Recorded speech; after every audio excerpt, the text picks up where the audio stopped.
Once upon a time, a long time ago, before rock and roll, even before the Benny Goodman Carnegie Hall concert of 1938, so you can see we're not fooling around here, we're going back, there lived a Russian composer named Sergei Prokofiev. Serge had a long string of hits, including Cinderella Suite, his smash million-seller, Symphony No. 5, which was followed up naturally by his equally successful hit, Symphony No. 6. And then he wrote the original soundtrack album for the top Eisenstein grosser Alexander Nevsky. But he really hit pay dirt with his all-time bestseller, a musical fable called Peter and the Wolf. Now, a musical fable is very much like a rock opera, only much better written. Each character will be represented by his own musical sound. For instance, the praying mantis might sound something like this.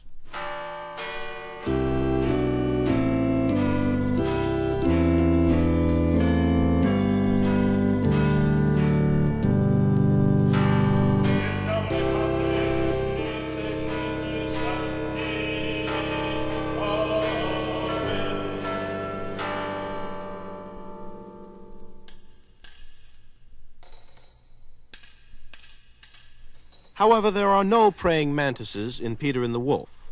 Otherwise, it would be called Peter and the Praying Mantis, which it isn't.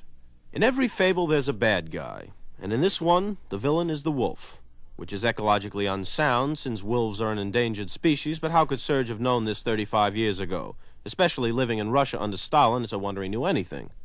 In any case, the wolf is represented by the horns, which sound like this.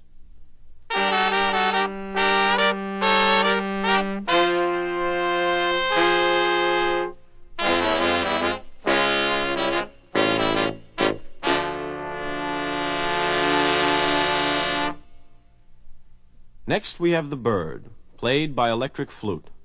Actually played by a man who's playing an electric flute. Anyway, he sounds like this.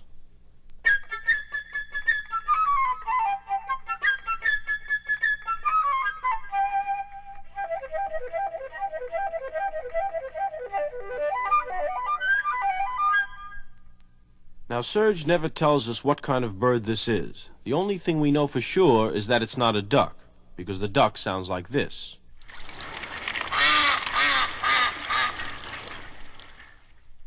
But seriously, the duck sounds surprisingly like a wah-wah guitar.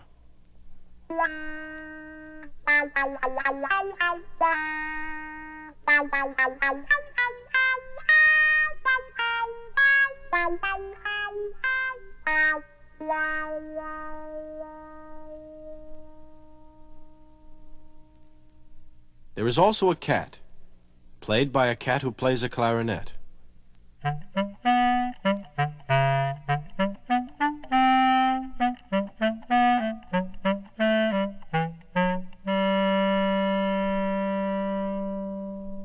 The hunters are represented by the percussion section.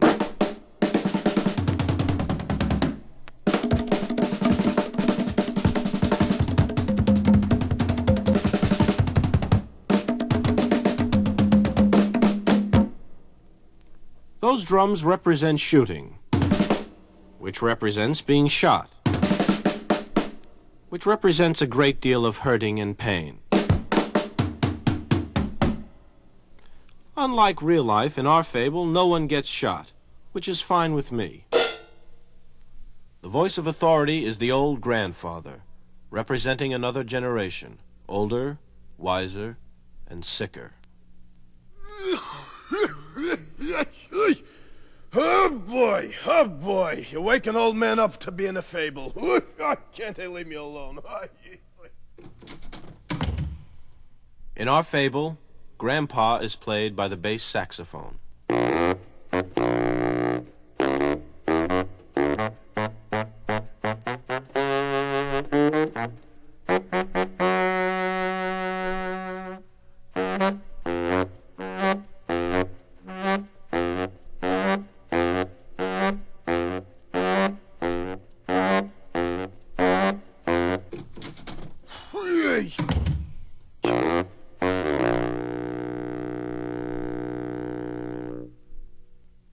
The star of our fable is young Peter, strong, resourceful, believing in collective effort for a common good.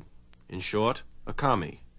But more than that, full of discipline, stick-to-itiveness, and individual free enterprise. Also part fascist.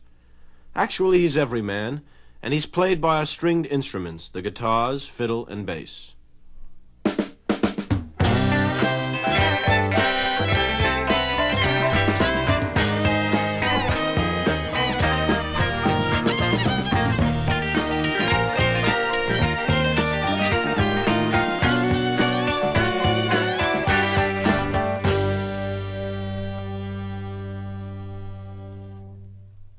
Okay, so those are our characters. Together they make up the musical fable of Peter and the Wolf, which goes exactly